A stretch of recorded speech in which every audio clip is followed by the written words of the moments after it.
Rasulullah.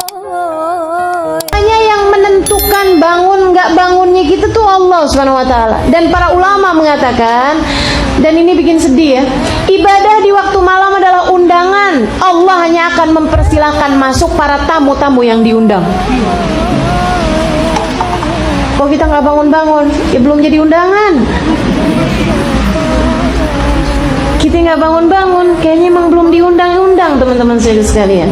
Gimana caranya biar diundang? Jadilah hamba Allah yang lebih soleh. Undangan-undangan Allah yang lain dikerjain. Nanti ibu bakalan diundang buat tahajud. Nanti kalau udah sering lama-lama diundang buat tahajud, ntar diundang juga buat haji. Diundang juga buat ziarah ke makam Nabi. Gitu kan? Karena semua ibadah ini undangan, ibu-ibu sekalian. Ibadah itu semuanya undangan. Termasuk juga segala tahajud itu juga undangan dari Allah Subhanahu wa taala. Allah hanya akan perkenankan hamba-hambanya yang diundang aja, yang dia mau aja. Makanya dalam sebuah hadis sampaikan, innallaha yanzil fi thuluthil lailil akhir wa yunadi hal min mustaghfirin hal min taib hal min talibi hajatin fauniluhul matalib. Sesungguhnya Allah turun di sepertiga malam yang terakhir. Turun. Artinya Allah turun gimana? Allah mempersiapkan semua hadiah, semua karunia, semua pemberian pada sepertiga malam yang terakhir kepada penduduk bumi. Kemudian Allah memanggil-manggil. Ini dia nih undangan nih. Hal min mustaghfir. Ada nggak nih yang lagi mohon ampunan? Sini aku ampuni.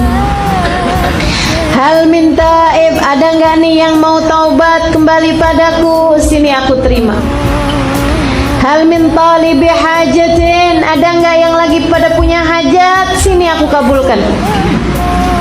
Kita hajat banyak, tapi giliran waktu jelang subuh molor mulu.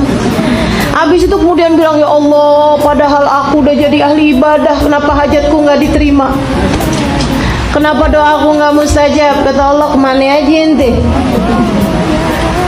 Kalau pas lagi ane buka pintu, kamunya kagak ada mulu waktunya. Akhirnya jadinya nggak dapet bu. Ibu-ibu sekalian, sampai teman saya bilang, saya nggak percaya ada doa di sepertiga malam yang tidak diijabah sama Allah. Saya nggak percaya. Dia bilang, doa meski seperti apapun terlihat mustahilnya, ibu-ibu sekalian, kalau kamu mintanya pada waktu yang tepat, yaitu di sepertiga malam yang terakhir, nggak ada yang ditolak sama Allah SWT. Nggak ada yang ditolak. Makanya nih, yang pada punya hajat-hajat gitu kan, minta, jam-jamnya minta. Di sepertiga malam yang terakhir, bangunlah, wudhulah, gitu kan ya. Kemudian angkatlah tanganmu sesudah kamu mengerjakan sholat, barang 2 rakaat, barang 4 rakaat, bu. Kemudian angkat tangan, doa, minta sama Allah Subhanahu wa taala, gitu. Habis itu, kemudian jangan merasa bahwa kita udah jadi ahli ibadah. Pagi-paginya berasa gitu udah bangun tahajud. Itu bukan bangun tahajud, bangun sebelum subuh, beda. Jangan kemudian berpikir, oh, saya udah bangun malam tadi malam. Kagak ada, itu bukan bangun malam, bangun sebelum subuh. Itu masuknya bahkan pagi, ibu ya, pagi sebelum subuh. Jadi ibu sekalian, minimal yang bisa kita lakukan itu adalah perkara minim yang bisa kita lakukan.